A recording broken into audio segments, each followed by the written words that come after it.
Bismillahirrahmanirrahim. Assalamualaikum warahmatullahi wabarakatuh. Alhamdulillah. Allahumma salli wa sallim ala sayyidina Muhammadin bil lisani jami'ati fi hadratil wasi'ah.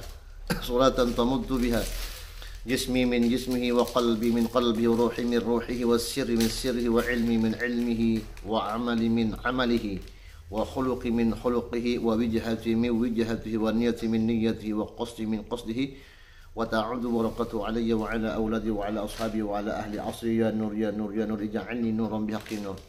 Alhamdulillah, Allah subhanahu wa ta'ala masih memberikan kesehatan dan kekuatan kepada saya sehingga saya dapat beraktivitas sekaligus dapat menyapa para sahabatku walaupun melewati media. Dan harapan saya semoga kalian selalu dalam keadaan sehat walafiat, dan yang sakit semoga cepat sembuh dari segala penyakitnya yang diderita, dan segala hajat-hajatnya Allah kabulkan, amin ya rabbal alamin. Sahabatku, mari kita tonton video ini, yaitu tentang biografi Habib Alwi bin Ali Al-Habsyi. Semoga bermanfaat, dan jika kalian suka dengan video ini maka di like, comment, and subscribe, dan tetap menjalin persatuan dan kesatuan umat. Apapun dan yang kita hadapi saat ini, bermacam-macam polemik yang kita hadapi, tetap semangat karena kita adalah umat yang satu. Jadi al-muslimun akhul muslim kal jasadil wahid. Tetap semangat, yuk kita tonton videonya, semoga bermanfaat dan barokah. Amin ya rabbal alamin. Selamat menonton. Setelah aku mengetahui di balik sejarah berdirinya Masjid Riyad, perjalanan keduaku kali ini, aku ingin mengetahui sosok pendiri masjid ini. Masjid yang hingga saat ini makmur dengan segala aktivitas dakwah keagamaan. Beliau adalah Al-Habib Alwi bin Ali Al-Habsyi, putra dari pengarang Maulid Simtud Duror yang ternama. Beliau lahir di kota Seun, Hadramaut, Yaman pada tahun 1311 Hijriah bertepatan dengan 1893 Masehi. Beliau adalah anak bungsu dari 5 bersaudara, putra-putri Al-Imam Al-Qutub Al-Habib Ali bin Muhammad bin Husain Al-Habsyi. Sebagai anak bungsu yang sangat disayang oleh sang ayah, pendidikan beliau langsung mendapatkan didikan dari sang ayah hingga memiliki hubungan dekat dengan sang ayah. Hubungannya sangat erat sekali ya Habib Alwi. Jadi waktu kecil ya di keluarga situ belajar sama ayahnya, belajar sama paman-pamannya, saudara-saudaranya juga ada di situ juga. Dan saudaranya itu ketika Habib Ali meninggal dianggap saudara laki-laki seperti ayahnya, dan yang perempuan seperti ibunya. Jadi sangat dekat sekali hubungannya. Masa kecil Al-Habib Alwi di kota Sewon, beliau banyak belajar dan duduk dengan abahnya yang jelas, dan juga banyak duduk dengan kakak beliau Al-Habib Khadijah, Al-Habib Muhammad, dan juga beberapa para ulama di zaman itu yang ada di kota Sewon, di antaranya Al-Habib Umar bin Hamid, Al-Habib Umar Maula Khailah paman beliau, kemudian Al-Habib Muhammad bin Hadi As-Segaf, dan masih banyak yang lain. Dan di antaranya juga ada Syekh Salmin Duman. Itu juga seorang yang boleh dikatakan beliau adalah yang nganyomi, yang gendong lah, yang lihat. Ya kalau orang sekarang, zaman sekarang namanya katanya pendampingnya, kalau anak kecil lagi bermain gitu yang dampingi begitu, jangan sampai kemudian ke jalan raya. Memang terpaut jauh antara Habib Alwi dengan Ami Salmin Doman, datuk daripada Syekh Husain Doman. Habib Alwi keseharian di kota Sewon banyak melakukan kegiatan ibadah, dan banyak ketika dapat uang dari kakaknya Al-Habib Muhammad itu tidak dimakan sendiri, dia jajan, dia berikan jajanan kepada teman-temannya. Dan kebetulan teman-temannya ini adalah orang-orang fuqara, orang-orang gak punya, diberikan jajanan, uang itu kemudian dijajakan es, roti, kurma, permen-permenan, dan lain sebagainya. Yang penting mereka puas main. Ketika mereka bermain puas, mereka bertepuk tangan, ditinggal pulang sampai baru. Besok minta uang lagi, sampai kakaknya Habib Muhammad mengatakan, kemarin saya kasih uang, kenapa hari ini minta uang lagi? Kata Habib Khadijah, uang yang kau berikan itu dia sedekahkan kepada orang-orang fuqara. tidak dimakan sendiri. Keseharian Habib Alwi hanya cinta dengan hal-hal seperti itu. Wa daidanuhu hubbul fuqara'i wal masakini wad du'afa. Kebiasaannya cinta dengan orang-orang miskin, fuqara, dan orang-orang yang lemah. Itu dari mulai sejak kecil dididik seperti itu oleh abahnya.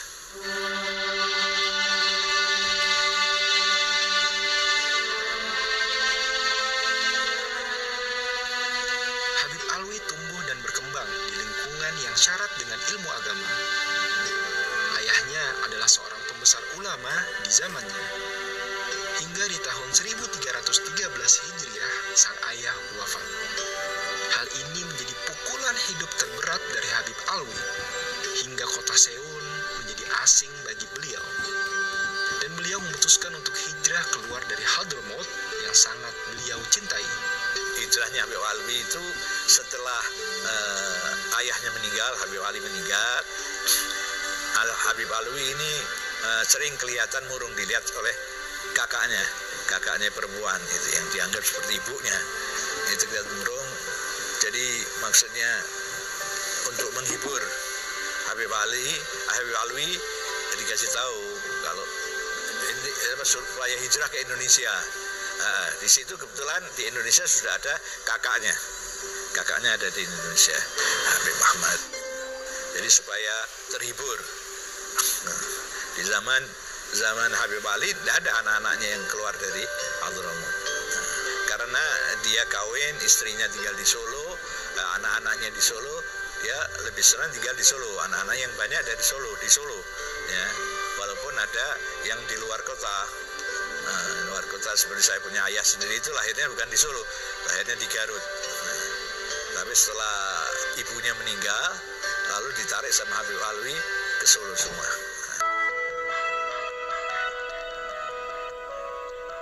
Selama di tanah Jawa, Habib Alwi berpindah dari satu daerah ke daerah lain, seperti di Garut, di Jakarta, di Pekalongan, dan hingga akhirnya beliau menetap di wilayah kekuasaan Keraton Kasunanan Surakarta.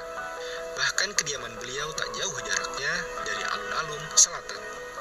Beliau datang ke kota Solo yang jelas, yang pertama adalah satu, kota Solo belum pernah terjamah seorang ulama yang datang. Kalau kita lihat daerah-daerah di Indonesia ini kan pernah didatangi oleh Wali Songo, seperti di Tuban, di Cirebon, ya, di Gresik dan lain sebagainya, itu kan Surabaya, banyak para ulama.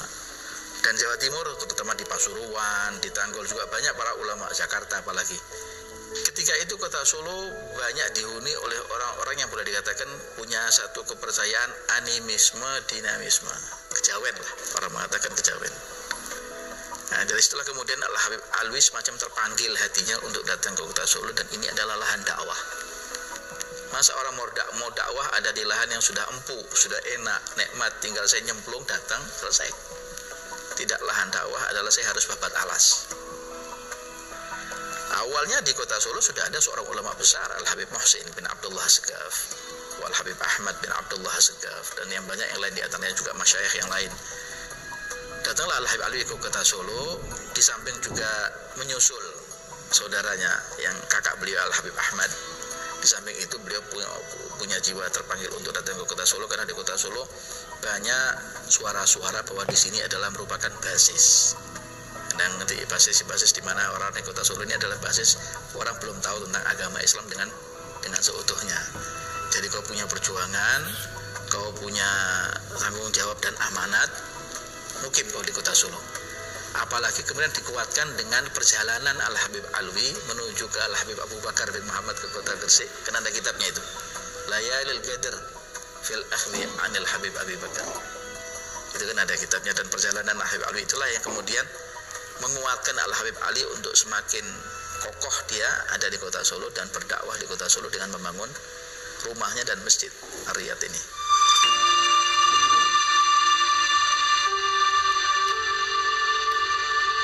Dengan semangat juang dalam menyebarkan dakwah, Habib Alwi sangat peduli dengan pendidikan di lingkungan beliau tinggal. Beliau menginisiasi pendirian Masjid Riyad dan sekolah pendidikan di halaman Masjid Riyad. Saya kira cukup besar ya Habib Alwi ini, karena dia buat majelis di Solo ini.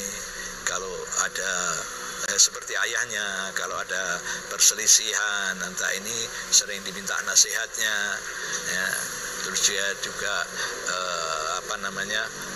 perhatian sama pendidikan, ya, sehingga mendirikan sekolah, termasuk pendiri sekolahan di Ponorogo. Sekarang namanya di Ponorogo, dulu namanya sekolah Robito Al-Alawiyah.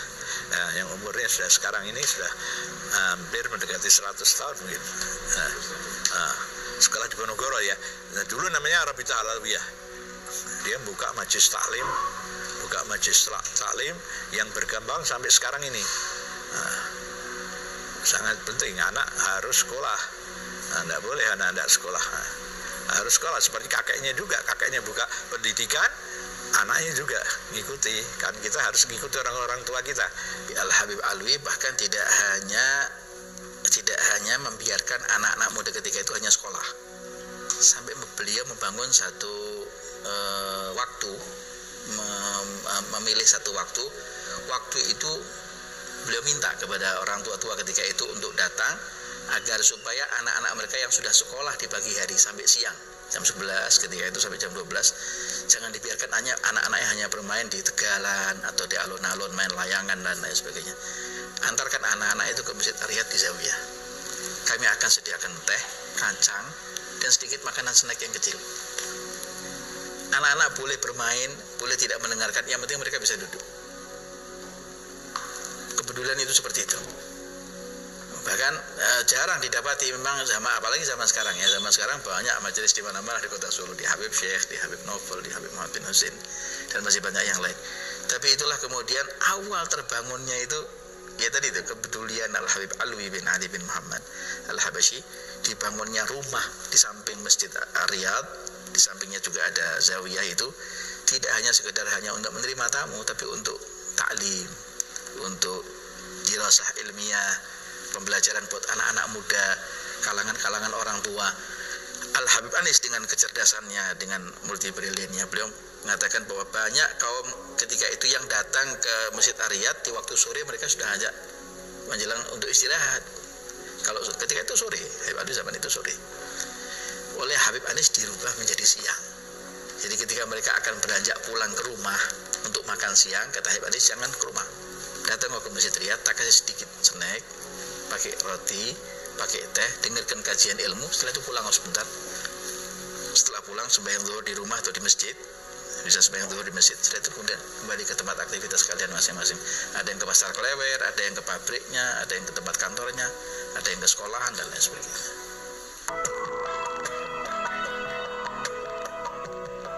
Setelah sukses membangun aktivitas dakwah yang makmur dengan ilmu, Habib Alwi juga sosok yang tak berhenti mencari ilmu. Di usia beliau yang sudah matang keilmuannya, beliau masih menyempatkan untuk mendapatkan ilmu dari para pembesar ulama yang berada di Jawa kala itu. Salah satunya adalah Habib Abu Bakar Asegaf Gresik. Bahkan kedatangan Habib Alwi ke Gresik sangat ditunggu oleh Habib Abu Bakar.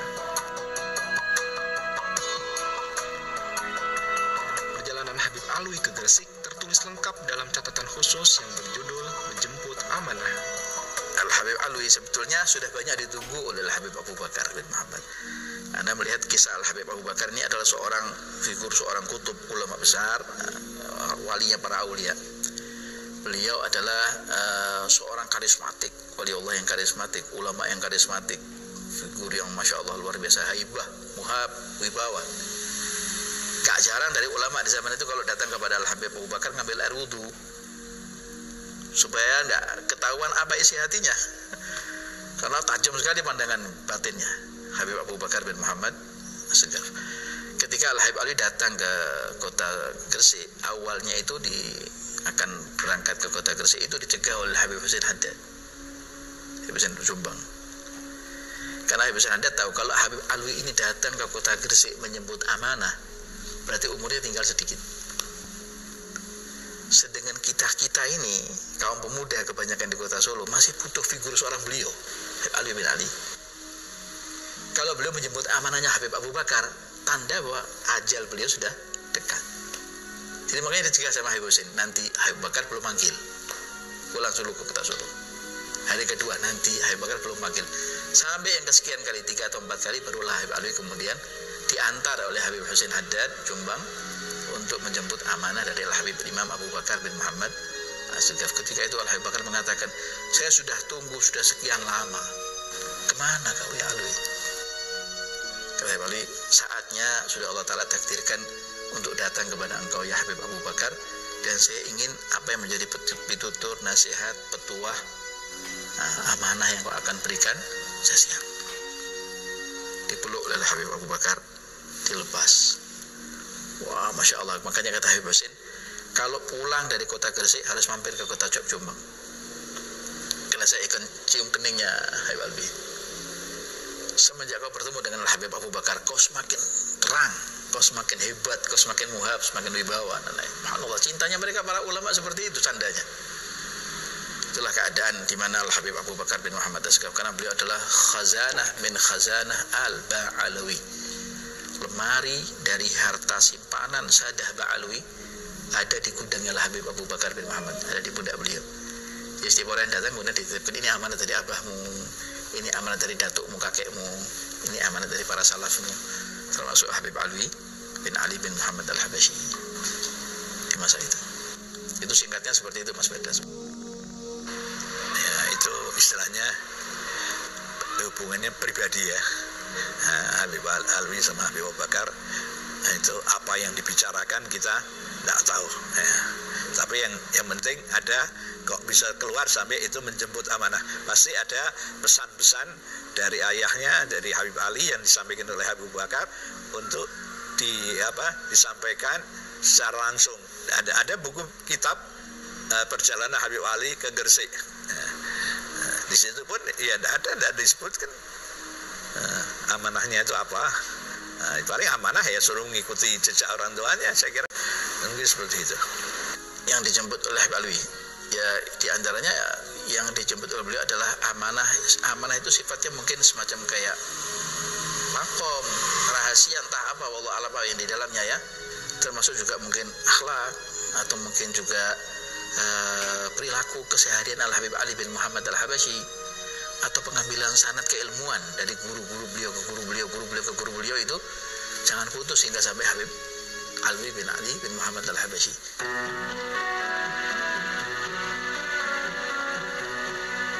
Habib Alwi sosok yang karismatik dan disegani oleh banyak kalangan. Sosoknya mampu menjadi daya tarik para pecinta ilmu. Hingga di sebuah kesempatan keluarga, Habib Alwi melakukan perjalanan ke kota Palembang untuk menghadiri acara pernikahan saudaranya. Dan perjalanan ini menjadi perjalanan terakhir Habib Alwi bin Ali Al-Habsyi. Habib Alwi ke Palembang itu menghadiri perkawinan. Menghadiri perkawinan dari anak dari saudara sesusuannya Habib Alwi. Ya, itu Habib Abdul Qadir itu saudara sesusuan. Dan ayahnya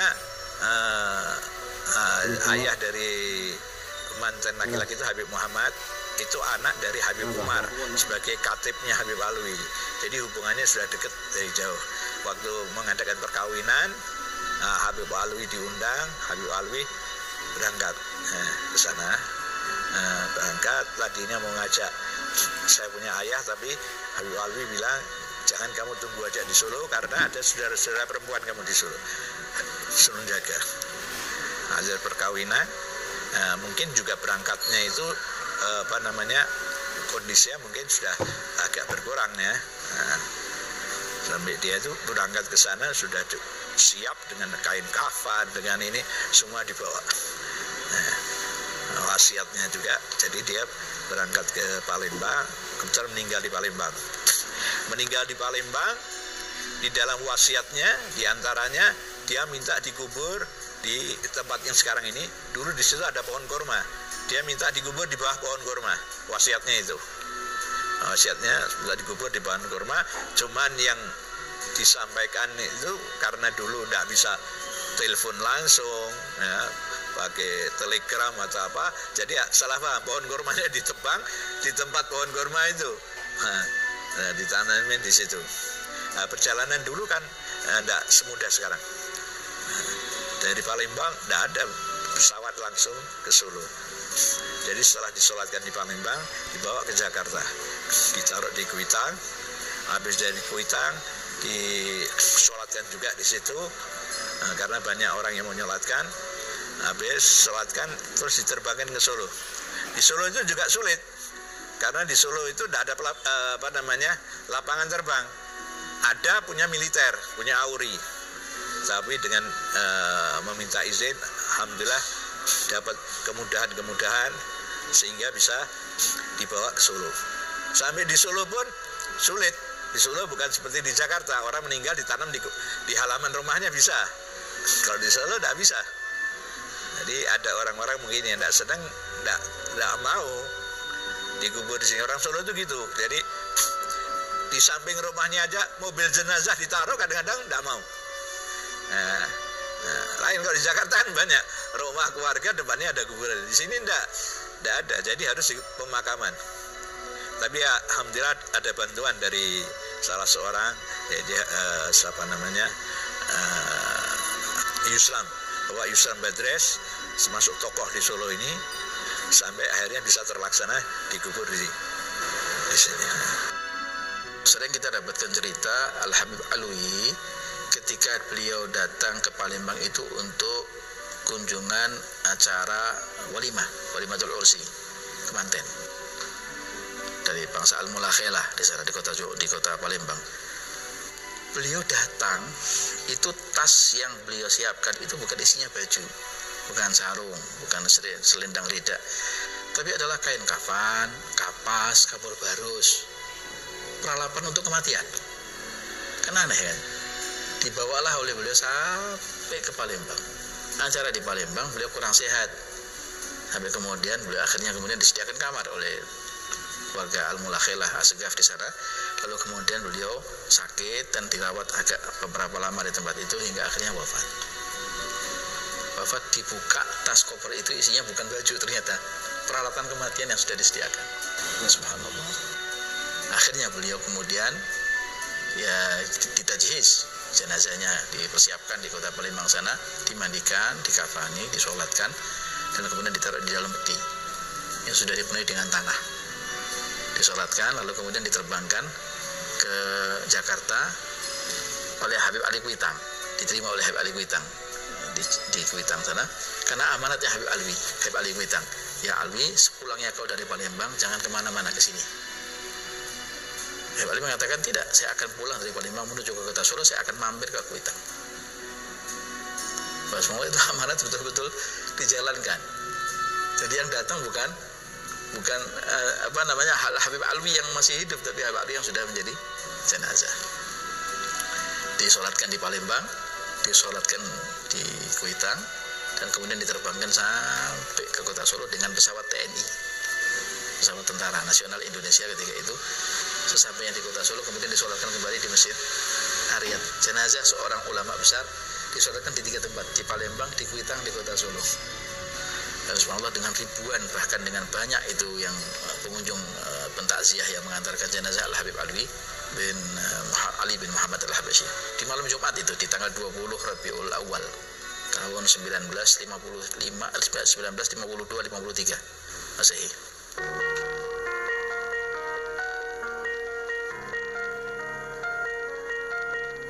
Inilah sosok Habib Alwi yang selalu dikenang. Bahkan peninggalan beliau masih terjaga hingga sekarang. Dakwahnya tak sebatas ceramah di majelis ilmu. Akan tetapi dakwah dengan kegiatan sosial pun tak luput dari perhatiannya untuk mengembangkan kehidupan madani di lingkungan Pasar Kliwon, Kota Surakarta. Sebenarnya masih banyak lagi yang belum diungkap di balik sosok Habib Alwi. Esok kita akan membahas tokoh-tokoh yang lain dalam menyusuri jalan mereka sebagai jejak ulama. Saksikan episode berikutnya dengan mengenal lebih jauh sosok putra Al-Habib Alwi bin Ali Al-Habsyi yang tidak pernah berjumpa dengan ayahandanya, yaitu Al-Habib Ahmad bin Alwi Al-Habsyi. Untuk menyelami jejak ulama di Kota Surakarta setiap minggunya di Nabawi TV. Habib Alwi itu rindu dengan anaknya Ahmad ini. Dia bilang sama Habib Muhammad, ya Muhammad, saya rindu dengan anakku Muhammad. Tolong anakku Ahmad ini bawa ke Indonesia. dibawa ke Indonesia sama Habib Muhammad, pamannya. Diongkosi naik kapal sampai di Malaysia atau Singapura karena masih dalam penjajahan Belanda itu waktu Indonesia. Gak boleh masuk ke Indonesia, ditutup Indonesia.